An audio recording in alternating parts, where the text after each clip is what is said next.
Well, Fountain Hills is a community of about 24,000 people. It's my own residence as well. Fountain Hills is on the other side of a mountain. It's almost like an island, a community island, and it's got hills, it's got views, it's got diversity, so there's beautiful hillside opportunities, and there's so much open land that the views are phenomenal.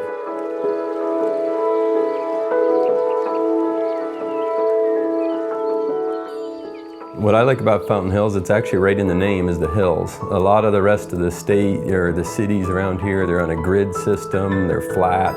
You come up into Fountain Hills, especially in the evenings if I'm coming from the office, you come up over the first hill and you're like, I'm home. Back in Eagle's Nest here, the desert is a little different than the rest of the town. It's more flowers, more vegetation. Yeah.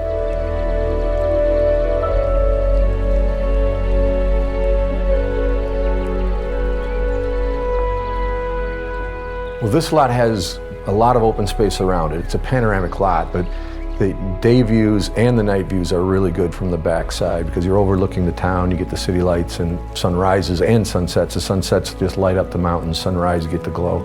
So when we come at it from the one direction, we come up over a hill and then bam, there's the house right there on the right. And to this day, every time I come over that hill, especially if it's in the evening, I'm like, wow, I love it.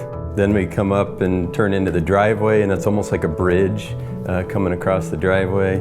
So on the left side, our driveway drops down in, and then we've got it to where we can go straight into an RV garage, or had the idea yesterday, maybe a big boat could go in there. And then yesterday. Yeah. As you walk up our walkway, we have a very elaborate fountain on both sides that has little waterfall edges. And then you walk up some steps, some lit steps, and there's two big stepping stones to walk over part of the fountain. And then you walk up some more steps, and it's very elevated, but very dramatic. Well, a home that has as dramatic a view as this when you open the door is a challenge, and then I try to avoid that wow factor all at once because it is pretty overwhelming. You got the pool, you got the vistas, you got the city lights, high ceilings with some detailing. There's a lot of stuff going on to look at and to see and experience. Especially in the evening, you open that door and you see that, and then you look right down that lap pool that's all a bright blue, and yeah, we just love it. You never get tired of that.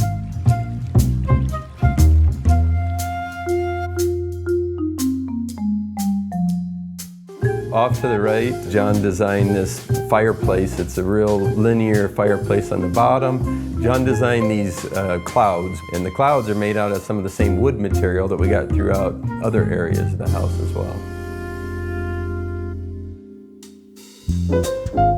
We had a house a long time ago where the living room was separate from the kitchen, and I like to cook, and I find myself in the kitchen quite often and away from the family because they're in the living room.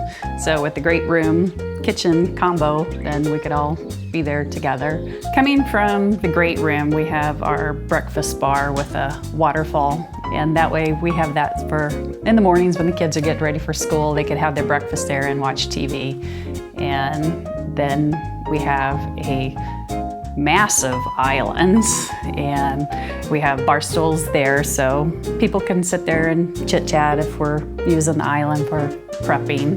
Which, by the way, that island serves as my boundary line. I'm not allowed past that. If you're not gonna help, you gotta stay over here. We've got our dining room there, right on the left, where we have a bar. But then in this house, it's different from the last one. We didn't do the wine cellar thing. We did a wine Closet? Wine closet, I guess. I don't know, there's probably a better name for it. And it's all individually laid small pieces of tile, that entire wall. It took 3 weeks to... Quartz. Yeah, it took 3 weeks to build that wall. Of course, up in the ceiling, you got the same clouds that you do through the great room, so it all ties together there, and then just flows right on through.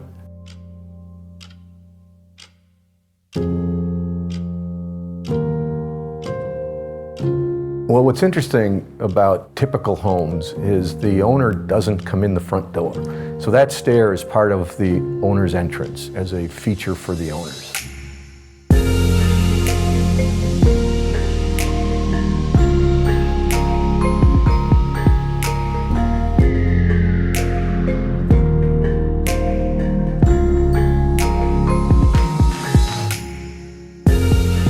I love my office.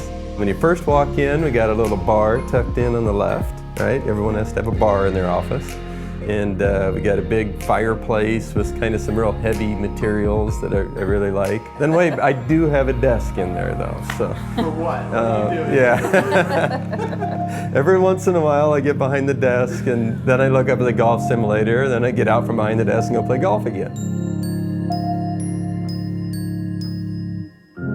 We split the bedrooms, so the kids, if they're noisy, staying up late, he needs to go to work or something, and we can have our quiet little area back here, and they can have their quiet little area over there.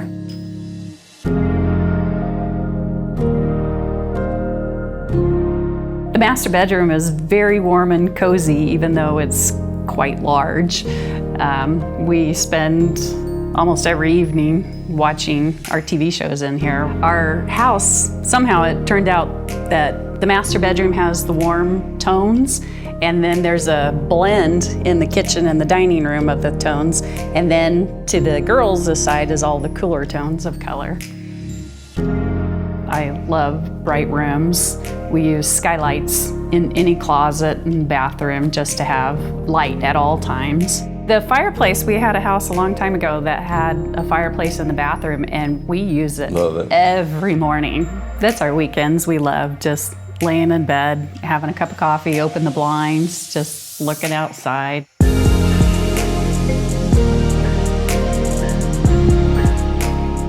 Everything that's not paved lights up, and some of the pool, it has stepping stones that you walk across the pool. It's got the negative edge that looks like, you know, geometric water carved. Even the bar top has lighting in it. If there's not a fireplace and it's not covered in pool, there's some dramatic lighting. It outlines the areas that are used for seating, for lounging, dining. What he taught us going through it is it's the small little details of, of how thick something is of a certain material or where a certain material is placed. And that was just so impressive.